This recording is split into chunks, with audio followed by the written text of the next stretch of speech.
안녕하세요. 예. 자, 지난주에 했던 거 복습하고 들어갈게요. 복습해야 되겠죠?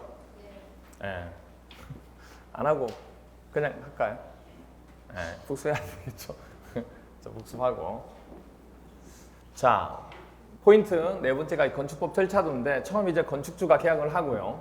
그리고 건축사하고 건축사가 설계를 합니다. 그러면 건축주는 허가를 받아야 되죠. 그래서 허가권자한테 허가를 받기 위해서 허가를 하는데 먼저 이제 사전 신청을 할 수 있다고 그랬죠. 그래서 보시면 알겠지만 사전 결정 신청을 하는데 사전 결정 신청을 할 수 있는 대상은 허가 대상 건축물이 돼야 됩니다. 허가 대상 건축물을 건축할 때 사전 뭐죠? 결정 신청을 할 수 있습니다. 그렇게 되고 그러면 당연히 건축 허가 신청 전입니까 후입니까? 전이죠, 전.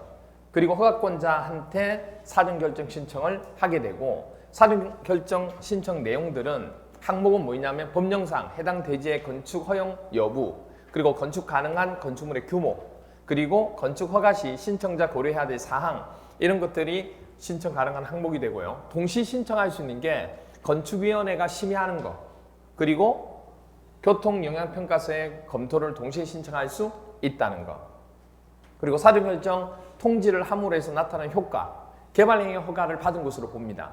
그리고 산지 전용이나 산지 전용 허가나 신고, 그리고 산지 일시 사용에 대한 신고, 뭐 이런 부분을 무슨 부분일 때, 보존산지 부분이 무슨 지역일 때 도시 지역에서만 이게 가능하게 되고요. 그리고 농지 전용 허가 부분의 신고, 그리고 하천 전용 허가를 받은 것으로 본다는 거, 이 전부 다. 그래서 미리 관계 행정기관장과 협의하여야 하고, 장은 며칠 이내? 그렇죠. 15일 이내에 의견을 제출하도록 되어 있습니다. 그리고 사전 결정 통지 후에 건축 허가 신청 기간이 있죠. 몇 년 이내? 허, 이, 신, 일. 그래서 허가 나오면 무조건 뭐죠? 2년 이내에 건축 허가를 신청하여야 합니다. 하지 않으면, 신청하지 않으면 효력은 없어집니다. 상신. 이렇게 돼. 그렇게 하게 되고, 그리고 보시면 알겠지만은 그렇게 허가를 받고 난 뒤에 건축주가 이제 공사를 시작하기 전에는 착공하겠습니다 하고 허가권자한테 신고를 하게 되고, 그리고 이제 건축주가 신고를 하고 난 뒤에는 시공을 하게 됩니다. 그때 시공할 때 감리자가 검토하게 되고, 그때 공사 끝나면 허가권자한테 사용 승인을 뭐죠? 신청하게 됩니다. 그렇죠? 사용 승인을. 그때 사용 승인 신청하게 될 때 허가권자는 사용 승인 신청을 받고 난 뒤에 며칠 이내? 그렇죠. 7일 이내에 검사 후에 사용 승인서를 교부하도록 되어 있습니다. 그렇죠? 이렇게 되어 있고, 그럼 첨부 서류는 사용 승인 받을 때 들어간 첨부 서류는 공사 끝났으니까 감리, 완료 보고서, 그리고 공사 완료 도서를 같이 첨부해서 넣게 되고, 그리고 건축 사용 시기는 사용 승인을 받고 난 뒤에 건물을 사용할 수 있다는 거. 그렇죠? 근데 그 전이라도 단 7일 이내에 사용 승인서를 교부하지 않으면 사용할 수 있고, 그리고 또 하나 임시 사용 승인을 받아도 사용할 수 있다는 거. 그렇죠? 그리고 임시 사용 승인 기간은 몇 년 이내? 임시니까 2년 이내. 그리고 대형 건축물이나 안방공사 등은 계속 기간 연장해서 사용할 수 있다. 이렇게 됩니다. 됐죠? 그렇게 이루어지게 되고, 그리고 이제 유예관리가 되고, 그리고 우리가 허가받는 대상 말고 신고만 해도 되는 거 있죠. 신고만 해도 되는 것은 서류만 제출하면 돼요. 그런데 신고만 해도 되는 것은 사전 결정 신청할 때 하는 거예요? 하지 않는다는 거. 그렇죠? 신고는 사전 신청 부분 하는 거 아니에요. 사전 결정 신청은 어떤 대상일 때만, 허가 대상 건축물만 가능하다는 거 아시겠죠? 그렇게 되고, 그 다음에 공용 건축물은 뭐 하면 되죠? 그죠? 허가권자하고 협의만 하면 돼요. 협의만. 뭐 허가받고 신고받고 그런 거 아니에요. 협의만 하면 돼요. 그렇게 해서 시공하고 사용 승인도 안 받아도 돼요. 그냥 바로 통보하면 돼요. 이렇게 이루어지는 게 건축법의 절차도가 된다는 거. 그 다음에 이제 건축 허가에 대해서 나오는데, 원칙은 특별자치시장, 특별자치도지사 또는 시장, 군수, 구청장. 됐나요? 세 번째 서열. 세 번째 서열한테 허가권자가 되는 거고, 예외적으로 층수가 얼마요?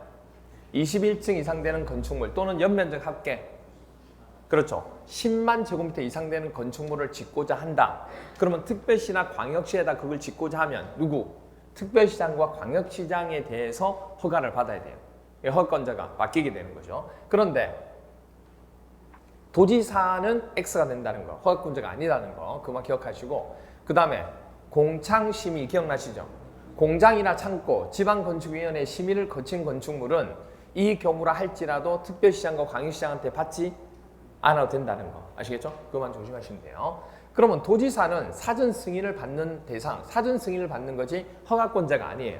그럼 사전 승인을 받게 되는데 층수가 21층 이상 되는 건물, 그렇죠? 그리고 연면적 합계가 얼마? 10만 제곱미터 이상 되는 건축물은 도지사가 시장하고 군수가 허가를 하기 전에 누구한테? 도지사한테 사전 승인 받도록 돼 있다는 거. 그런데 이것도 마찬가지예요. 공창심의일 때는 뭐 한다? 그렇게 하지 않아도 된다는 거 제외. 이렇게 되고, 그 다음에 기억나시죠? 도지사 사전 승인 받아야 될 대상 누구 있어요? 수기. 뭐 하면? 자수. 수기가 자수하죠. 몇 번 누르고? 1002? 1003번. 1003번 누르고 자수하죠. 그렇죠? 그래서 연면적 합계가 1000제곱미터 이상, 3층 이상 둘 중에 하나. 그리고 그렇게 해서 자수하면 수기가 뭐가 돼요? 교주가 되죠. 교주는 규모 제한이 없다는 거. 그러니까 연면적 합계 뭐 3층 이상 이런 거 필요 없다는 거. 그래서 수기 교주는 무조건 규모 제한이 없다는 것만 기억하면 돼요. 그리고 건축허가 부분 중에서 대지 소유권 확보를 해야 되는데, 원칙은 허가를 받기 위해서는 건축허가를 받으려는 자는 해당 대지의 소유권을 확보해야 돼요? 안 해야 돼요? 해야죠. 그런데 소유권 확보 없이 허가를 받을 수 있는 경우가 있다고요. 그 경우가 뭐냐면 건축주가 대지 사용 권한을 확보, 권리죠. 그걸 확보했으면 소유권 확보 안 해도 된다는 거. 그런데 분양을 목적으로 하는 공동주택은 뭐한다? 제외한다. 그리고 건축하려는 대지에 포함된 국유지에 대하여 허가권자가 해당 토지의 관리층이 해당 토지를 건축주에게 매각하거나 양여할 것을 확인한 경우도 소유권 확보 없어도 돼요. 그리고 건축주가 집합 건물의 공용 부분을 변경하기 위해서 집합건물법에 따른 결의가 있었음을 뭐하는 경우? 증명한 경우도 우리는 소유권 확보 없이 가능합니다. 아시겠죠? 이 경우. 그리고 건축허가 의제사항인데, 건축허가를 받으면 의제사항의 허가 등을 받거나 신고항수 본다. 그러니까 내용이 이거 말고 공사용 가설건축물 축조신고 있죠? 이거는 뭐 받으면? 허가 받으면 이거 안 해도 돼요. 그 다음 또 하나, 공작물의 축조신고도 허가 받으면 한 것으로 보는 거예요. 그렇죠? 그 다음에 개발행위 허가 한 것으로 본 거예요. 이거 말고도 몇 가지 더 있어요? 20가지 더 있어요. 20개 더 있다고. 그러니까 그 많은 거 다 외우는 게 아니고, 이런 거 나오면 허가를 받으면 이 모든 행위에 대해서 허가 받은 것으로 뭐죠? 본다. 이렇게 기억하면 된다는 거. 그렇죠? 그 다음 건축허가 두 번째, 허가 취소. 몇 년 이내? 2년 이내에 공사 착수 안 하면 허가를 취소합니다. 그런데 정당한 사유가 있을 때 몇 년? 연장은 무조건 1년 이내. 그래서 1년의 범위에서 연장 가능하고요. 그런데 여기서 허가 취소는 그렇게 되지만 신고는 몇 년? 신고는 몇 년에 공사 착수 안 하면?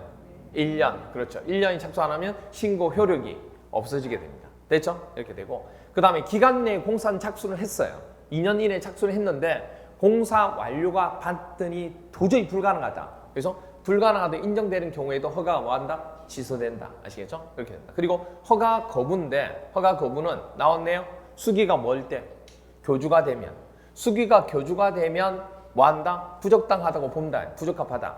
숙박이나 위락시설에 해당하는 건축물을 교육환경이나 주거환경을 에다가 짓는다는 것은 부적합하다고 생각하면 그렇게 볼 때 허가를 거부할 수 있다. 그 얘기예요.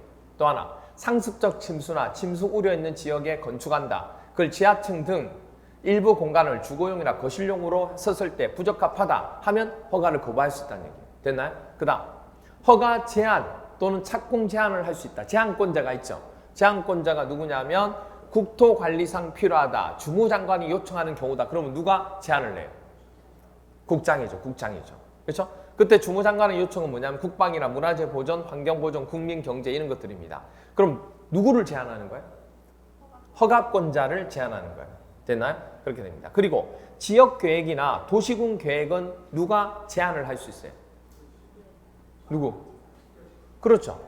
특별시장, 광역시장, 도지사가 제한을 할 수 있어요. 그럼 누구를 제한하는 거예요? 그 밑에 있는 거. 이게 두 번째 서열이잖아요. 그럼 세 번째 서열을 제한하겠죠. 누구? 시장, 군수, 구청장. 그렇죠? 제한하는 거. 제한 기간은 그러면 한도 끝도 없는 거 아니죠? 몇 년? 그렇죠. 2년. 허가 나오면 2년. 그리고 1회에 한해서 1년 이내에 연장 가능하다는 거. 그리고 사업 보고를 해야 되는데 특별시장, 광역시장, 도지사, 건축 허가나 착공을 제한을 했다는 얘기예요. 세 번째 서열이 하는 것을. 그러면 국장한테 빨리 뭐 해야 돼요? 보고해줘야 즉시 보고하고 보고를 받은 국장은 해제를 명할 수 있다는 거. 됐죠? 이렇게 됩니다. 그 다음에 건축 신고. 포인트 6번 신고. 신고 대상이 되는 거. 이거 넘어서면 뭐다?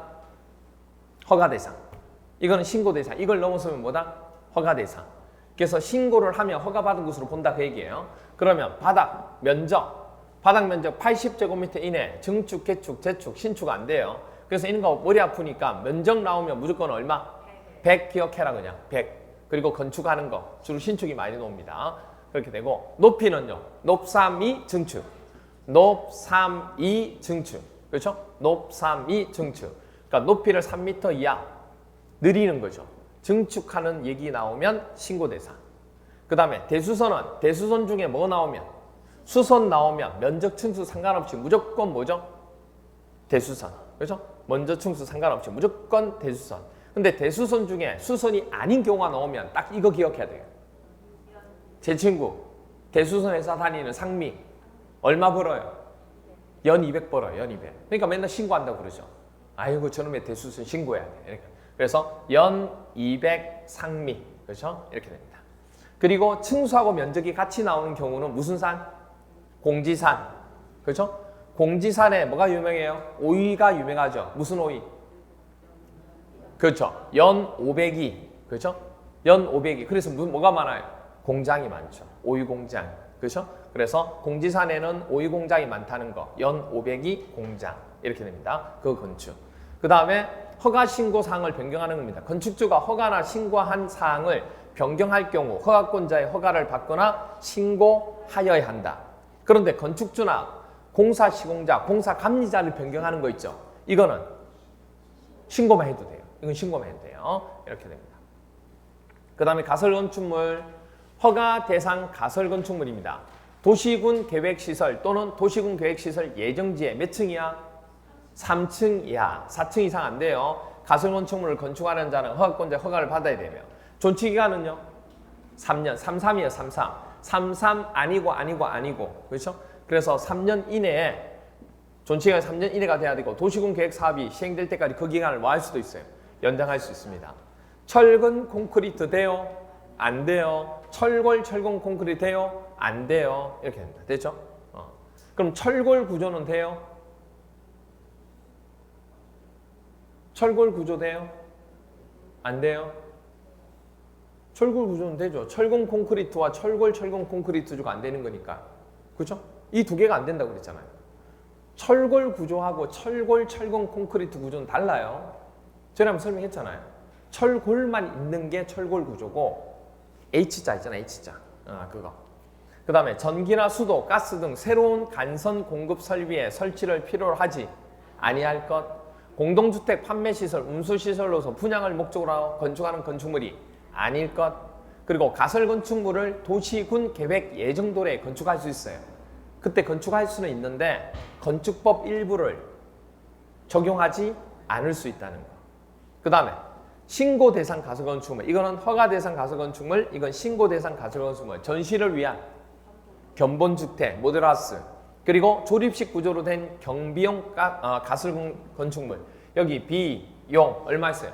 10. 연면적이 10제곱미터 이하. 도시지역 중에 주거지역, 상업지역, 공업지역에 설치하는 농업, 어업용 비닐하우스 색깔 백색. 그래서 100제곱미터 이상. 이거는 이상. 그래서 그 밑으로는 신고조차도 할 필요 없는 거예요. 그 다음에 야외 흡연실 가설건축물 몇 글자? 5글자 얼마? 50제곱미터 이하. 이렇게 됩니다. 그 다음에 대지와 도로. 대지부터 보면 안전, 인접한 도로면보다 낮으면 안 돼요. 그러면 예외적으로 대지 배수에 지장이 없으면 가능해요. 그리고 건물 용도상 방습이 필요 없으면 가능해요. 됐죠? 그리고 습한 토지나 물이 나올 우려가 많은 토지나 쓰레기로 내립된 토지에 건축하는 경우 있죠. 그러면 이거 다 내려앉아요. 그럼 땅을 뭐 해야 돼요? 다져주는 성토 집어넣고 메꿔주는 작업을 해야든지 아니면 땅을 바꾸는 집안 계량 공법을 써야 돼요. 해야 된다. 송개 우려가 있는 무너질 위험이 있는 토지에 대지를 조성하려면 뭐 설치해야 돼요? 옹벽 설치해야 됩니다. 그때 옹벽의 외벽면에는 이 옹벽을 지지하는 또는 배수를 위한 시설 외의 구조물이 밖으로 튀어나오지 않도록 해야 돼요. 이것만 튀어나올 수 있는 거예요. 그 다음에 조경을 해야 되는 경우는 조경 두 글자 면적이 200제곱미터 이상 되는 대지에 건축하는 건축주는 적용해야 돼요. 그런데 이렇게 될지라도 적용 안 해도 되는 경우 있어요. 200 이상인데 안 해도 되는 경우 있다고. 도시군 계획시설에 건축하는 아는 경우 뭐래서 가설 건축물이 아니고 가설 공축물 기억나세요? 가설 공축물 그렇죠? 아 가설 건축물 공장 축사 물 물류시설 면적은 중요시 않더라. 아시겠죠? 이렇게 돼요. 그렇게 되고 물류시설이 조심하셔야 될 게 주거지역이나 상업지역에 건축을 할 때는 적용해야 돼요? 안 해야 돼요? 이때는 해야 돼요. 조심하셔야 돼요. 그리고 뭐였죠? 녹관농자. 근데 관농자가 지구단위 계획구역이 지정되어 있으면 해야 돼요. 그 다음에 공개공지. 공개공지는 그렇죠. 1준위는 주거를 잘하고요. 상준위는 공업을 잘해요. 됐나요? 둘이는 5천이에요. 아시죠? 둘이는 5천 관계 이렇게 됩니다. 바닥 면적 5천. 그리고 문화매집회시설, 종거시설, 판매시설, 운수의 숙박 업무시설인데 이때 판매시설 중에서 공개공지를 해야 되는 경우, 하지 말아야 되는 경우 있죠. 누구예요? 농수산물? 그렇죠. 유통시설. 농수산물 유통시설에는 공개공지 자체를 판매시설이지만 이 조건이라 할지라도 할 필요가 없다는 거. 제외. 그 다음에 그러면 공개공지를 얼마나 확보하면 되느냐? 무슨 면적? 건축 면적이 아니고 대지 면적이 얼마? 10%. 그래서 100분의 10 이하 건축 조례로 정합니다. 그리고 설치 시 완화 규정을 줍니다. 용적률, 건폐율 각각 높이 제한에 얼마?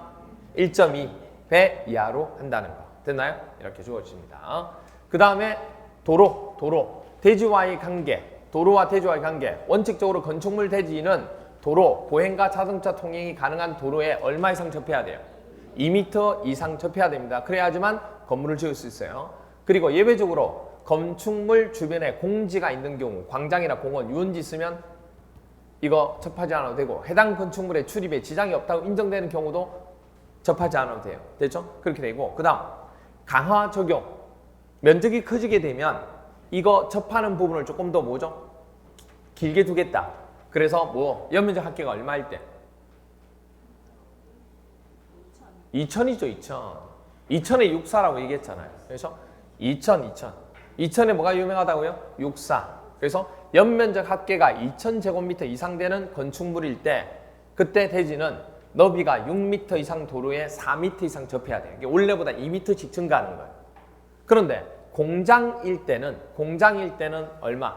3천. 그렇죠? 3천. 이렇게 됩니다. 그리고 건축선 별도 지정 허가권자는 시가지 안에서 건축물의 위치나 환경 정비를 위해 도시 지역에는 얼마? 4m 이하의 범위에서 건축선을 따로 지정할 수 있다 없다? 있다. 근데 이때 건축선을 따로 정하더라도 그 정한 부분의 면적은 대지 면적으로 포함시킨다, 제외한다? 포함시킨다. 제외하지 않는다. 보통 일반적인 건축선은 대지 면적에서 제외해요. 근데 이거는 예외적으로 대지 면적에도 집어넣어 주는 겁니다. 그 다음에 건축 제한. 건축물과 담장은 건축물의 수직면을 넘어서면 안 돼요. 근데 지표면 아래는 돼요? 아래는 돼요. 그리고 수직 제한. 도료면으로부터 얼마 이하의 출입구 창문을 열고 닫을 때 건축선을 넘으면 안 돼요. 4.5. 그렇죠? 사고 나니까 안 된다는 거. 그 다음 지역 및 지구 안의 건축물입니다. 걸치는 경우입니다. 건축물이 방화지구하고 그 밖의 구역에 걸치고 있어요. 그럼 건축물은 전부 방화지구 관련 규정을 적용합니다. 근데 예외적으로 그 걸치는 경계가 방화구역으로 구획되어 있을 경우에는 그렇게 할 필요가 없다는 거.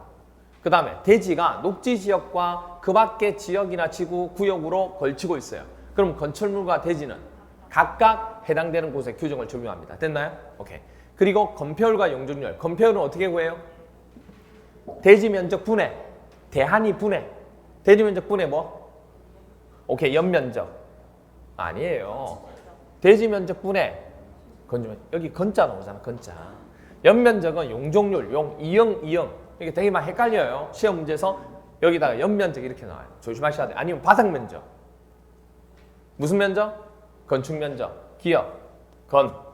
그렇게 됩니다. 그리고 나와 있는 게 여기서 건축 면적은 대지가 하나일 때 건축물이 2개 이상이 있는 경우에는 이들 건축 면적에 뭐로 본다? 합계로 해야 되지 따로따로 건폐율 구하지 않습니다. 그렇게 되고 용적률은 대지 면적분의 연면적. 이 연면적이죠. 이 연면적도 뭐 한다? 각 동을 따로따로 하지 않고 합계로 한다는 거 계산할 때. 그때 최대한도 국토계획법에서 정하고 있는 거 맞죠? 근데 이걸 건축법에 적용할 때는 강화할 수도 있고 완화할 수도 있다는 거. 그렇죠? 그리고 용적률 산정할 때 연면적 있죠, 이거. 연면적에서 제외되는 거. 당연히 어디는 제외돼요? 지하층 면적 제외되죠. 그리고 지상층 중에서 어느 부분? 주차장으로 쓰는 면적. 또 그렇죠. 피난에 해당되는 거. 대피 공간 이런 곳. 그러면 대지 분할 제한입니다. 대지의 분할 제한. 그렇죠? 대지를 나누는 분할 제한. 최소 대지 면적 얼마 정도 해야 돼요? 주거유 됐나요? 주거지역하고 그 밖의 지역. 그 밖의 지역이라는 것은 뭐냐면 도시적 외를 얘기하는 겁니다. 전부 다 60제곱미터 넘었으면 못 미치면 안 돼요. 그러니까 넘어서야 된다. 그 얘기예요. 이상. 그 다음에 또 공상 일로 와. 그렇죠? 공업지역과 상업지역은 150 됐나요? 그리고 안아줬죠. 녹지 200. 녹지 지역 200제곱미터. 면적에 못 미치게 분할할 수 없다. 그 이상 돼야 된다. 그 얘기예요. 그 다음 도시 지역에서 건축물이 있는 대지는 건폐율과 용적률 기준에 못 미치게 분할하면 안 돼요. 됐나요? 이렇게 주어집니다. 그 다음에 10번 면적 층수 높이 산정하는 방법. 바닥 면적 3입 여부인데 바닥 면적에 들어가는 부분입니다. 벽, 기둥, 구획이 없는 건축물은 지붕 끝에서부터 수평거리 얼마? 1m를 후퇴한 선으로 둘러싸인 수평 투영 면적을 바닥 면적에 삽입합니다. 그리고 건축물의 노대, 발코니 기억나시죠? 집에 가서 발코니 볼 때마다, 노대 볼 때마다 이거 생각하시면 돼요. 노대 등의 면적에다가 가장 긴 외벽의 접한 길이 얼마? 1.5배를 한 값을 뺀 값, 그렇죠? 그렇게 나온 바닥 면적에 삽입하면 된다는 거. 노대, 바닥 모두 삽입하는 거 아니에요. 아시겠죠? 그 다음에 삽입하지 않는 거, 필로티, 공동주택의 필로티는 다 삽입 안 해요. 그리고 또 뭐냐면 공동주택이 아니더라도 필로티가 세워지는데 공중의 통행이나 차량의 통행, 주차장에 전용되는 경우는 바닥 면적에 삽입하지 않는다는 거. 공동주택 지상층에 설치한 기계실, 전기실, 어린이 놀이터, 조경시설, 생활폐기물 보관함은 바닥 면적에 삽입하지 않는다는 거. 그렇죠? 그 다음에 건축물 리모델링 할 경우에 외벽에다가 붙이는 거, 벽 붙이죠. 타일을 붙이든 뭘 붙입니다. 그때 부가열, 마감재를 설치한 부분도 바닥 면적에 삽입하지 않는다. 그리고 옥상에 보면 승강기 탑이나 계단탑, 장식탑, 그리고 층고가 얼마? 1.5m 이하인 다락이 있어요. 아니면 경사진 형태의 지붕은 몇 미터 다락? 1.8m 다락. 그렇죠? 이 이하는 바닥 면적에 삽입하지 않는다. 아시겠죠? 이런 거 가지고 말로서도 나오지만 계산 문제로 많이 나온다. 계산 문제로. 그럼 계산 문제가 아니고 말 문제예요. 어떻게 보면. 그걸 가지고 찾는 거예요. 그 다음에 면적 층수 높이 산정 두 번째 층수입니다. 층의 구분이 명확하지 아니한 건축물은 몇 미터마다? 그렇죠. 4m마다 하나의 층으로 산정합니다. 건축법일 때는 4m, 주택법일 때는 3m. 그리고 건축물이 부분에 따라 층수가 다를 수 있죠. 그럼 가장 많은 층수를 건축물의 층수로 보면 됩니다. 높이 제한, 가로구역은 도로를 가지고 그 구역을 구획하고 있는 겁니다. 그렇게 높이를 제한하는데 허가권자는 가로구역별 건축물 높이를 지정하려면 당연히 지방건축위원회에 뭐 거쳐야 돼요? 심의 거쳐야 돼요. 허가권자는 같은 가로구역에서 건물의 높이 이쪽과 다 똑같이 해야 돼요? 아니요. 다르게 할 수 있다는 거. 그리고 원래는 이 가로구역에 대한 높이 제한을 우리가 국가에서 정한 법령으로 정하고 있는데 규모가 큰 곳, 특별시하고 광역시한테는 조례로 정할 수 있는 권한을 준 거예요. 와. 그래서 어디는 특별시장과 광역시장한테는 가로구역별 건축물 높이를 시에 조례로 정할 수 있도록 한다는 거, 할 수 있다는 거. 그 다음에 1조 등의 확보입니다. 전용 주거지역이든 일반 주거지역, 전용 주거지역과 일반 주거지역 이 두 군데에 건물이 지어지면 1조 때문에 정북 방향으로 높이 9m 이하인 건축물은 얼마 띄워요? 1.5m 이상 띄워서 건축을 하도록 되어 있습니다. 1조권 확보 때문에. 그런데 높이가 9m를 초과하게 되는 부분이 있죠. 그건 얼마씩 띄우면 돼요? 초과하는 부분마다 건물 높이에 2분의 1 이상씩 띄워서 건축하면 돼요. 그러니까 경사가 이렇게 되는 거죠. 올라오면 올라갈수록 계속 들어가야 되니까. 그렇죠? 이렇게 돼요. 그 다음에 공동주택은 하나의 대지에 2동 이상 건축할 수밖에 없겠죠. 그러면 그때 채광 확보를 위한 높이 제한이 있다 없다? 있다. 있는데 그게 얼마 띄우고 측벽에서 얼마, 창에서부터 얼마 이는 조건이 있다고. 치수가 있어요. 이거도. 근데 그 치수가 워낙 많아요. 그래서 그걸 외우기는 우리가 힘들어요. 아직까지 시험 문제는 안 나왔으니까. 그래서 이것까지는 그렇게 외우지 않고 그냥 이렇게 높이 제한하는 게 있다. 이 정도만 그냥 알자는 얘기예요. 그렇죠? 그 다음에 채광이나 1조 높이 제한에서 일반 상업지역이나 중심 상업지역에 건축하는 공동주택, 이것도 많이 나오죠. 공동주택은 그렇죠. 1조 등의 확보 부분 적용한다 안 한다? 안 한다. 그리고 몇 층이야? 2층 이하로서 높이가 8m 이하인 건축물은 우리가 1조 높이 제한 한다 안 한다? 안 한다. 아시겠죠? 이렇게. 이게 건축법에 대한 설명이고 지난주에 주택법 포인트 1번까지 했어요. 1번까지. 주택법상 주택의 분류 중에서 규모에 따라 나누고 자금에 따라 나누는데 규모에 따라 나누면 단독주택하고 공동주택, 그 다음에 자금에 따라 나누면 국민주택하고 민영주택 이렇게 나눕니다. 그럼 단독주택은 어떻게 얘기해요? 단다다 공이죠. 단다다 공인데 주택법에서의 단독주택은 뭐가 들어가지 않아요? 공간이 안 들어가요. 그럼 단다다까지만, 단다다. 그때 다중주택은 주택 사용 층수가 중학교 3학년 이하죠. 3학년 이하잖아요. 그리고 면적은 어떻게 돼요? 660. 면적은 무조건 660이야. 다가 고 3이죠. 3학년 이하. 그렇죠? 등치도 똑같아요. 중학교, 고등학교, 대학교 등치 똑같아요. 다 660이야. 그리고 고3이니까 19살, 19세대. 그렇죠? 그리고 공동주택의 종류는 다세대 연기. 그렇죠? 다세대 연기죠. 그런데 건축법일 때는 기숙사가 들어가지만 주택법일 때는 기숙사가 안 들어가요. 그래서 다세대 연까지만. 다세대 연. 됐죠? 아파트 어디 살아요? 아파트 살아요. 아파트 5층 이상. 다세대 대학교죠. 대학교는 몇 학년까지 있어요? 4학년 이하. 등치도 660 이하. 똑같습니다. 연합을 했어요. 대학생들이 연합해도 4학년이죠. 연합해도 4학년이에요. 하지만 연합했으니까 등치가 커졌죠. 그러니까 660 초과 이렇게 됩니다. 됐나요? 그럼 다 외우죠. 준주택은 노인이 지나가는데 송중기랑 거의 비슷하게 생겼어요. 노인 다중기. 됐나요? 준주택은 오피스텔, 노인복지주택, 다중생활시설, 기숙사 이렇게 됩니다. 자금. 국민주택은 국가나 지방자치단체, 한국토지주택공사, 지방공사가 건설을 하든지 아니면 자금을 내든지 민간이 하는데 자금을 100% 내야 돼요. 그렇게 하고 국민주택 규모 이하면 국민주택이 되는 거예요. 아시겠죠? 그러니까 둘 중에 하나는 돼야 돼요. 둘 중에 하나. 그래서 직접 짓든지, 그렇죠? 직접 짓든지 지으면서 국민주택 규모 이하. 국민주택 규모 이하라고 하는 것은 1호 한 세대가 당 주거전용 면적이 85제곱미터 이하. 그리고 수도권을 제외한 도시지역이 아닌 읍 또는 면은 100제곱미터 이하. 이렇게 이게 국민주택 규모입니다. 그래서 국가나 지방자치단체가 직접 공사를 안 하면 재정 또는 주택도시기금으로부터 자금을 전부 지원받아 건설되는 주택에다가 국민주택 규모를 이하를 플러스 하는 겁니다. 그리고 민영주택은 이런 국민주택을 제외한 주택을 뭐라 불러요? 민영주택이라 하는 겁니다. 됐나요? 이렇게 해서 봐주시면 되죠. 이게 주택법상 주택분류 포인트 한 개 설명을 드렸습니다. 그럼 이제 오늘 주택법 두 번째 들어가도록 하겠습니다. 농지법도 있는데 농지법은 뭐 두 문제 정도밖에 안 나와요. 그래서 우리 기본 과정 때 하고 심화 과정 때 했던 거 있죠?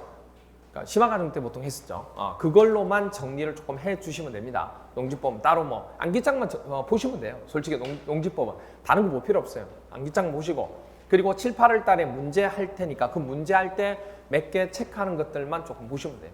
어차피 뭐 농지법 문항수도 많지 않은데 그거 뭐 엄청나게 많이 보고 할 필요가 없어요. 네. 찍어도 둘 중에 하나는 맞아요. 아니, 다 틀릴 수도 있고 뭐 그렇게 했는데 근데 어차피 농지법 중에서 어느 일부분은 또 중개사법에서 해요. 하고 있어요. 그래서 거기에서 하는 내용이 또 겹치는 부분도 있고 그리고 또 뭐 우리 또 공법에서 하는 내용도 되고 그 정도만 해도 충분해. 더 많이 할 필요도 없어요. 네. 자, 그럼 오늘 해야 될 부분 용어 정리입니다. 포인트 두 번째, 주택법에 있어서 용어 정리인데 도시형 생활주택에 대해서 한번 알아볼게요. 도시형 생활주택의 정의입니다. 도시형 생활주택은 몇 세대 미만? 300세대 미만. 도시형 생활주택은요 300세대 미만입니다. 300세대 이상 아니에요. 미만의 국민주택 규모에 해당하는 주택으로서 어디에? 도시지역에 건설하는 주택을 도시형 생활주택이라고 해요. 반드시 300세대 미만이어야 되고 그리고 국민 규모, 국민주택 규모니까 얼마예요? 수도권일 때는 85제곱미터 이하 이렇게. 수도권은 아시죠? 근데 수도권이 어딘지는 아시죠? 우리 뭐 하다 보면 수도권 얘기가 많이 나오잖아요. 수도권. 우리 조합할 때도 수도권 부분으로 이전하면 안 되고 뭐 이런 얘기 나오잖아요. 나중에 전매 제한할 때도 수도권 이전하면 안 되고 뭐 그런 얘기가 나오는데 수도권이 어딘지는 아시죠? 인천은 수도권이 아니에요. 인천광역시 수도권이에요? 수도권 아니에요? 모르는 것 같은데? 모르는 거 아니에요? 모르는 것 같은데? 네. 인천 맞아요? 네. 부산은요? 부산은 아니죠? 네. 그러니까 광역시 들어가면 이상이 수도권이라 생각해요. 아니에요. 수도권이 뭐냐면 우리 수도가 어디예요? 서울 권역에 있는 곳. 서울에 접해 있는 곳. 그걸 수도권이라고 얘기하는 거야. 그러니까 서울에 접해 있는 경우는 경기도, 인천 이곳을 우리는 뭐라 그래요? 수도권이라 하는 거예요. 아시겠죠? 거기에 접한 곳은 전부 다 수도권이에요. 그래서 뭐 아시겠지만 혹시나 해서 어떤 분들 수도권이 뭔지를 물어보는 분들이 있어요. 자꾸 수도권인데 수도권이 어딥니까? 부산은 수도권 아니에요. 되게 좀 활발한데 엄청 멀리 떨어져 있죠. 수도권에서. 그렇게 됩니다. 됐죠? 그 다음 그리고 이제 종류는 도시형 생활주택의 종류에는 원룸형 주택, 단지형 연립주택, 단지형 다세대 주택이 있다는 거. 그럼 여기서 여러분 한 가지 알아주실 거. 도시형 생활주택은요. 주택은 우리 분양가 상한제 적용 받아요, 안 받아요? 안 받아요. 분양가 상한제 적용을 안 받아요. 도시형 생활주택은 보급의 목적으로 들어가는 거기 때문에 안 받습니다. 그리고 도시형 생활주택 종류 중에서 원룸형 주택은 이 원룸형 주택 자체만 가지고도 물어봐요. 먼저 자 조심하실게요. 도시형 생활주택은 국민주택 규모에 해당한다고 그랬죠. 그죠? 국민주택 규모에 해당하는 거예요. 그런데 원룸형 주택은 세대별 주거전용 면적이 얼마 이하여야 돼요? 50제곱미터 이하야 돼요. 그러니까 국민주택 규모는 85제곱미터 이하인데 원룸형 주택이 되기 위해서는 세대별 주거전용 면적은 50제곱미터 이하가 돼야 돼요. 그 다음에 세대별로 독립된 주거가 가능하도록 뭐 있어야 돼요? 욕실이 있어야 되고 또 그렇죠. 부엌이 있어야 돼요. 그래야 뭐죠? 독립된다고 본다고. 그렇죠? 우리가 씻을 수 있고 먹을 수 있는 부분이 확보돼야 독립된다 이렇게 됩니다. 그 다음에 욕실하고 보일러실을 제외한 부분을 뭐로 돼 있는 거예요? 하나. 그러니까 원룸이죠. 원룸이잖아. 원룸. 그죠? 방이 2개 있으면 투룸. 방이 3개 있으면 쓰리룸. 그래서 이렇게 돼요. 그래서 욕실 및 보일러실을 제외한 부분. 그러니까 왜 욕실하고 보일러실을 제외하냐면 실이잖아. 실. 영어로 룸이잖아요. 어쨌든 그럼 이거 룸인데 그렇지 않느냐? 그러니까 욕실과 보일러실을 그래서 제외한다고. 왜? 문이 있고 구획이 돼 있으니까.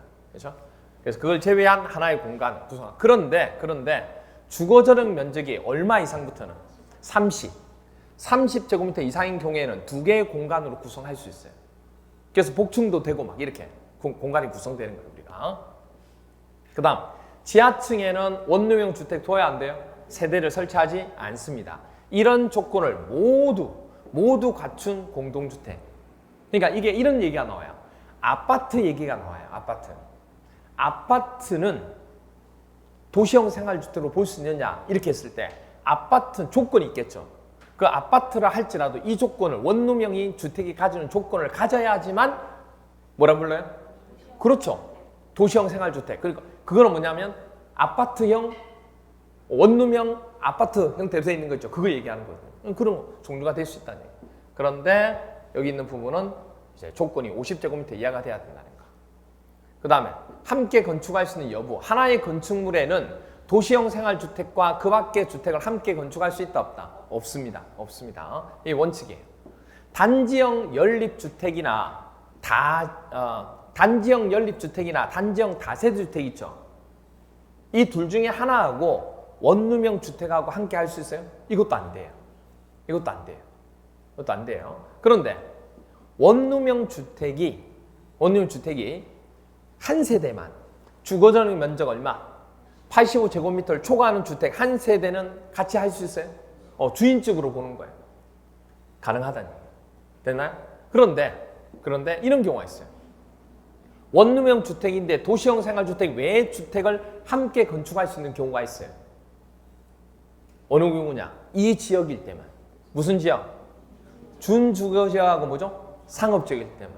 됐나요? 이 지역일 때만 원룸형 주택은 뭐 할 수 있다?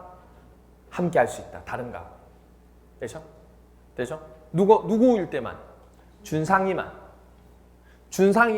원룸형 주택에서 뭐 할 수 있다? 다른가 하고 함께 할 수 있다는 얘기.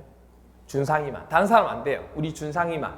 그렇죠? 우리 준상이만 원룸형에서 다른 사람하고 함께 할 수 있는 거예요. 다른 사람은 안 돼요. 아시겠죠? 이렇게. 됐죠? 그 다음 용어 정리 두 번째. 세대 구분형 공동주택입니다. 세대 구분형. 정의. 공동주택의 주택 내부의 공간의 일부를 세대별로 뭐 하겠다? 구분해서 임대를 준다든지 할 수 있다. 그래서 구분하여 생활이 가능한 구조로 만들어준 거예요. 됐나요? 근데 그렇게 했다고 해서 그걸 구분해서 따로 소유권을 줄 수도 있어요. 그러니까 매매할 수 있어요? 그건 안 돼요. 그래서 구분된 공간의 일부를 구분 소유할 수는 없다는 얘기예요. 아시겠죠? 그 다음에 요건이 있습니다. 세대 구분형 공동 요건. 일단 이게 사업계획 승인을 받아 건설하는 공동주택일 경우에 요건이 있고 하나 더 있어요. 책에는 있는데 제가 수업 시간에 설명 안 해서 왜? 헷갈리니까. 시험 문제는 이게 나오고 이건 출제가 안 됐거든요. 근데 간혹 가다가 모의고사나 이런 데 보면 이 경우 말고 이 경우가 나오는 경우가 있어요. 이게 뭐지? 이렇게 돼요. 근데 이 두 개를 다 알면 헷갈려요, 이게. 그래서 제가 이게 출제만 되었기 때문에 뭐냐면 세대 구분형 공동주택은요. 사업계획 승인을 받아 건설하는 공동주택일 경우가 있고 공동주택관리법이라는 게 있어요. 이건 주택법이고 공동주택관리법이라는 게 있다고. 그 법에서 정한 세대 구분형 공동주택의 조건이 있어요. 무사요? 그건 2분의 1이 주로 나와요. 2분의 1. 무사했어요? 그래서 그걸 외우지 마시고 이걸 외우시라고. 시험에 나온 거. 그렇죠? 안 그러면 헷갈리니까. 그래서 세대 구분형 공동주택 중에서 사업계획 승인을 받아 건설하는 공동주택일 경우에는 세대별로 구분된 각각의 공간마다 별도의 그렇죠. 욕실이 있어야 돼요. 또 그렇죠. 부엌도 있어야 돼요. 그리고 따로 들어가야 돼 이게. 프라이버시 때문에. 현관도 설치해 줘야 됩니다. 세 가지. 됐죠? 그 다음에 세대 간에 나중에 이제 임대를 줬다가 임대를 이제 하지 않고 합쳐서 쓸 수도 있어야 되죠. 그래서 나중에 하나로 만들기 위해서는 세대 간에 서로 연결하는 문이나 경량구조 경계벽에서 털 수 있도록 이렇게 설치하도록 한다는 거. 세대수는 이 세대 구분형 공동주택은 해당 주택단지 안에 공동주택 전체 세대수를 다 그렇게 만드는 게 아니고 그 세대수에 얼마를 넘지 않아야 돼요? 3분의 1을 넘지 않을 것. 그렇죠? 그리고 주거전용 면적 합계, 해당 주택단지 전체 주거전용 면적 합계에 얼마? 3분의 1 넘지 않을 것. 이렇게 됩니다. 그렇죠? 그래서 이걸 요건을 모두 충족할 것. 이렇게 되어 있죠. 그 다음 리모델링. 리모델링은 대수선 리모델링이 있고 또 뭐죠? 증축하는 리모델링이 있어요. 이 두 가지는 조건이 있는데 뭐냐면 아무데나 될 수 있는 게 아니고 리모델링 할 수 있는 그 공동주택에 기간이 있어요. 이거 지나야지만 대수선 리모델링, 증축 리모델링 가능해요. 그러면 대수선은 몇 년 경과된 공동주택? 10년입니다. 리모델링을 대수선으로 하고자 하는 리모델링은 10년이 경과돼야지만 가능해요. 그럼 증축은요? 15년입니다. 증축은 15년. 15년 경과된 공동주택이고 각 세대 주거전용 면적. 그러니까 보세요. 증축이라는 부분은 이게 크게 나눠서 세대수를 증가시킬 수도 있고 그 다음에 뭘 할 수도 있어요? 각 세대 내의 면적을 늘릴 수도 있다고. 무슨 말인지 이해가 돼요?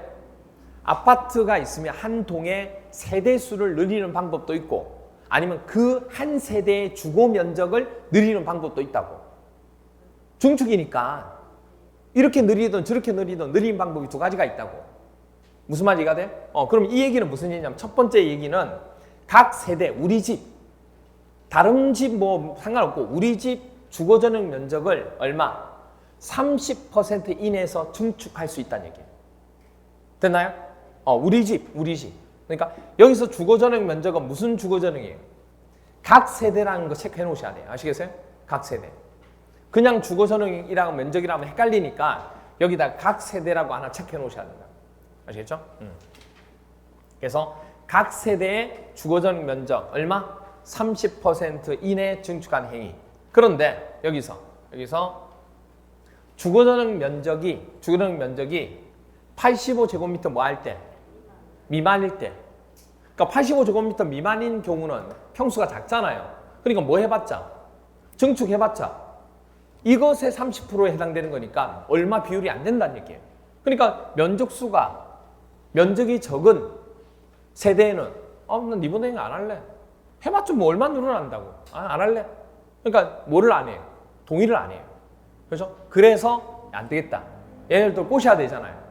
10% 더 줄게. 10% 더 줄게. 그래? 10%? 그럼 좀 생각해 볼게. 이렇게. 그래서 85제곱미터면 몇 프로까지? 40%까지 해주겠다는. 됐나요? 이렇게. 이게 이제 각 세대별 주거전용 면적을 늘릴 수 있는 부분입니다. 그 다음은 그런데 보세요. 이건 각 세대 주거전용 면적을 이렇게 30% 또는 85제곱미터 미만은 40% 이내에서 늘린 거고 이건 그 세대의 주거전용 면적을 늘린 거죠.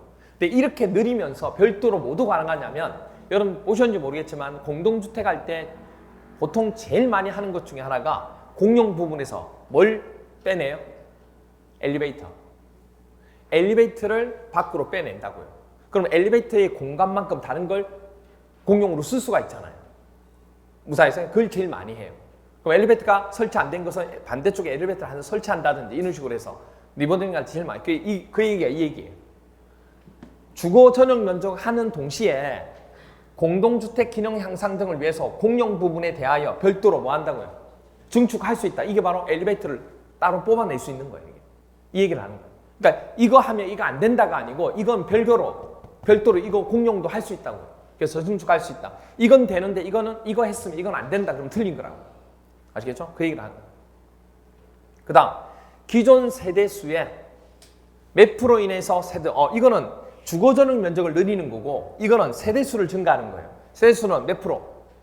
이것의 반.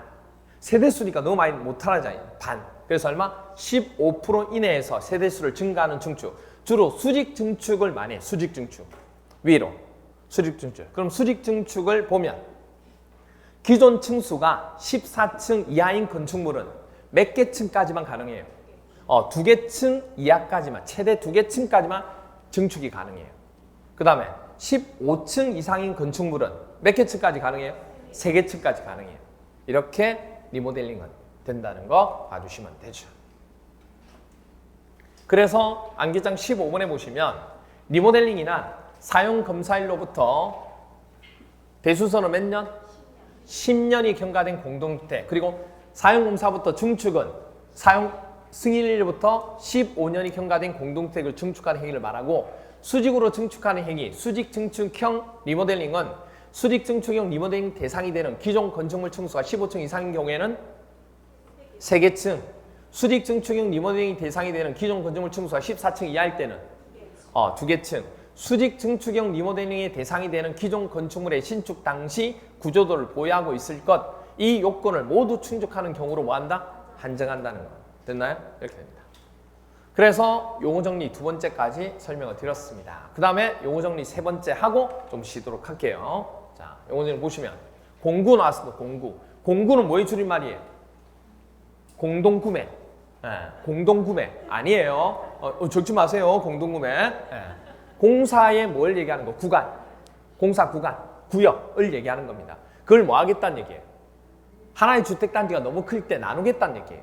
그렇죠? 그래서 하나의 주택단지에 대통령령으로 정하는 기준에 따라 몇 개 이상? 2 이상. 2 이상으로 구분되는 일단의 구역으로 착공신고라든지 사용검사를 각 공구별로 따로따로 할 수 있다 없다? 있다. 수행할 수 있는 구역을 공구라고 얘기합니다.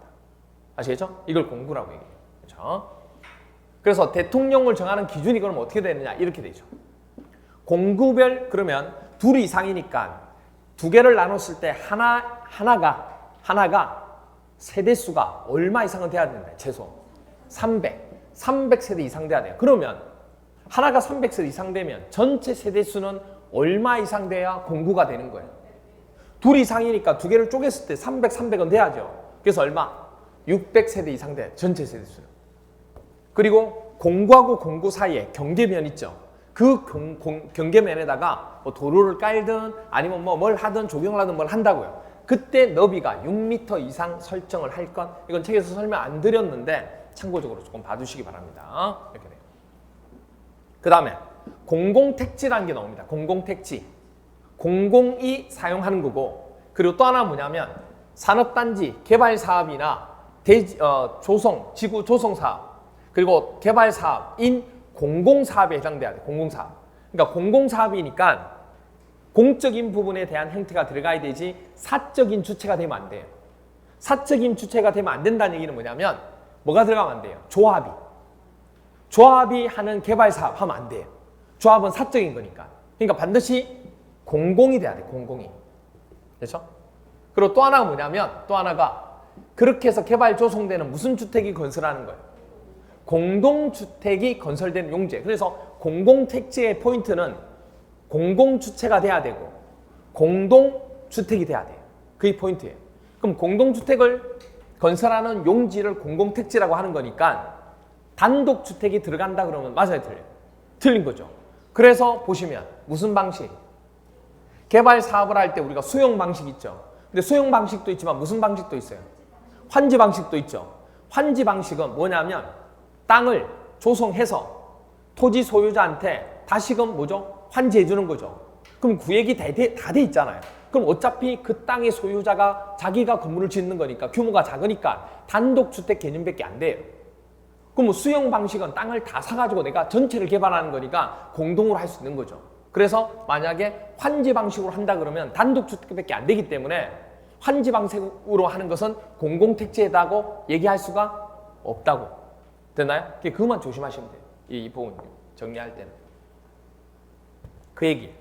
공공택지란 국민주택 건설사업 또는 대지조성사업, 택지개발사업, 산업단지 개발사업, 공공주택지구 조성사업, 그리고 공공지원 민간 임대주택 공급 촉진지구 조성사업. 환지 방식은 돼야 안 돼요? 안 돼요. X. 도시개발사업. 근데 도시개발 조합이 사적 주체죠. 조합이 시행하는 도시개발사업 돼야 안 돼요? 안 돼요. 경제자유구역 개발사업, 혁신도시개발사업, 행정중심 복합 도시건설사업, 공익사업으로서 대통령 정하는 사업의 어느 하나에 해당하는 공공사업에 의해서 개발 조성되는 공동주택이 건설한 용지를 말합니다.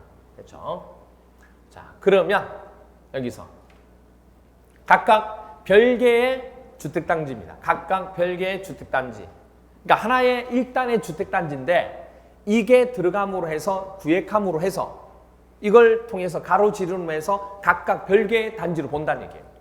그럼 예를 들어서 철도가 지나간다든지 고속도로가 지나간다든지 아니면 자동차 전용 도로가 하나의 주택단지 내의 가운데를 가로지른다. 그럼 이 두 개는 각각의 별개의 주택단지가 되는 거예요. 원래 1단의 토지인데 1단의 주택단지인데 이렇게 돼요. 그리고 또 하나 일반 도로가 지나갈 경우에는 폭이 얼마나 돼야 돼요? 20 이상 돼야 돼요. 그리고 폭이 얼마? 8m 이상인 도시계획 예정도로. 도시계획 예정도로는 8m. 그리고 그 외에 보행자 및 자동차 통행이 가능한 도로로서 일반 국도나 특별시도, 광역시도 또는 지방도. 그러니까 말 그대로 국도나 그 다음에 특별, 지자체에 해당되는 도로는 전부 다 그렇다고 보시면 돼요. 그러니까 수치가 들어가는 건 뭐밖에 없어요? 일반 도로밖에 없어요. 일반 도로밖에. 수치 들어가는 거. 아시겠죠? 도로 중에 일반 도로 부분에 있어서요. 이건 도시계획 예정도로는 당연히 8m 들어가는 거고 일반 도로 나오는 거는 20m 이거밖에 없다고. 아시겠죠? 그것만. 이거 시설로 분리된 토지는 각각 별개의 주택단지 된다. 그럼 예를 들어서 뭐냐면 폭 20m 이상인 일반 도로 있죠. 이게 지나가면 각각 별개로 보죠. 근데 이게 20m가 아니고 15m 일반 도로가 가운데 지나가요. 그러면 이거는 뭘로 봐야 돼요? 일단의 토지로 봐야 돼요. 하나의 주택단지로 봐야 된다고. 별개, 각각의 별개로 볼 수 없다고. 무슨 말이세요? 하나의 주택단지로 보는 경우는 이렇게 시험문제 나온다고. 역으로. 그러면 이거 다 제시해 줄 거 여기다 15m 일반 도로 이렇게 나온다고. 무슨 말인지 이해가 돼요? 똑같은 말이에요. 그 말이야, 그 말이랑. 그렇죠? 됐죠? 그래서 철고자 20하게 폭발리네. 이거 기억해야 돼요. 철고자 20하게 폭발리네. 그래서 일반은 20, 그 다음에 폭 8m는 도시계획 예정도로 8글자. 됐죠? 이렇게 기억하시면 돼요. 그 다음 부대시설.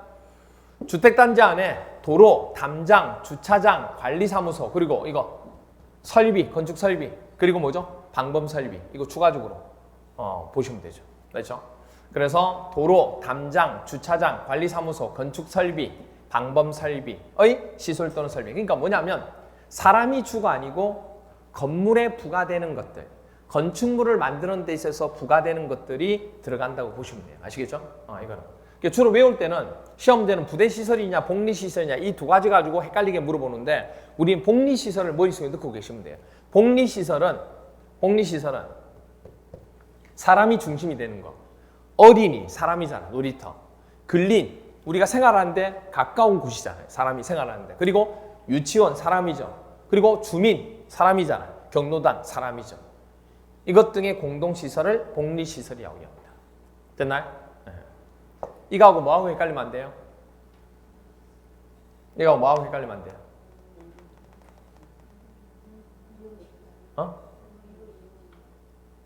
그렇죠. 어디에서 배웠던 거? 공동이용시설 기억나시죠? 기억 안 나세요? 공동이용시설. 공동이용시설은 뭐가 안 들어가요? 그렇죠. 유치원이 안 들어가죠. 그게 많이 헷갈린다고. 무사해서요? 이거는 복리시설이지 공동이용시설이 아니에요. 헷갈린다고 이게.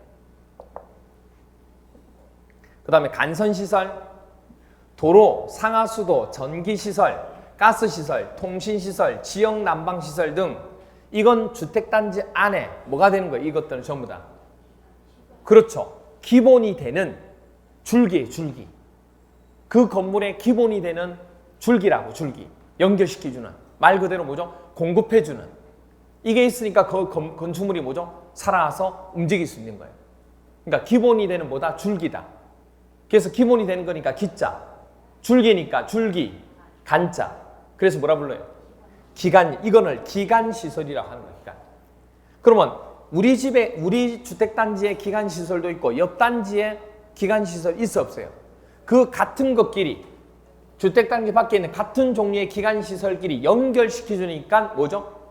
연결이니까 뭐예요? 간선시설. 그렇죠? 선 연결시켜주다. 됐나요? 조심하셔야 돼요. 이게 간선이 아니에요. 이게 간선이 이건 기간. 기간과 기간을 연결하는 게 뭐예요? 그게 간선이에요. 아시겠죠? 오케이. 이렇게. 좀 쉬었다가 이제 포인트 3번 주택건설 사업자 보도록 할게요.